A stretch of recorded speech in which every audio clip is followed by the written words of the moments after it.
హెరిటేజ్కి outlets ఎట్లా ఉన్నాయి? బుద్ధి ఉండాలా? బుద్ధి లేని వాళ్ళు ఏం చెప్తాం? హెరిటేజ్కి అవుట్లెట్స్ ఉన్నాయి. ఇప్పుడు అంటే ఏది చెప్పినా నమ్మేస్తాను. హెరిటేజ్ అవుట్లెట్ ఎక్కడుంది? హెరిటేజ్ అవుట్లెట్ ఉందా?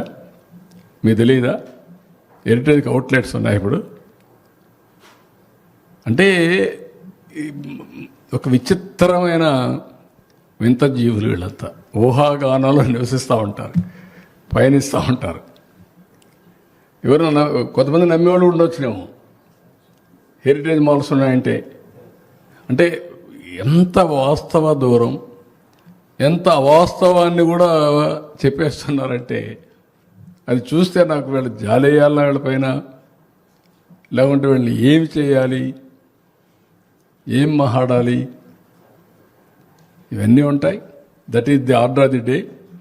రాజకీయ విలువలు పతనావస్థకు వచ్చినప్పుడు నేను చాలాసార్లు చెప్పాను, ఇలాంటి విలువలు లేని వ్యక్తులంతా ఉన్నప్పుడు ఇలాంటి సమస్యలు వస్తూనే ఉంటాయి. కానీ ప్రజల కోసం దీన్ని సమర్థవంతంగా ఎదుర్కోవాలి. ఎదుర్కోవడమే కాదు, ప్రజలకు అర్థమయ్యే విధంగా చెప్పాలి. Will do it. Thank you.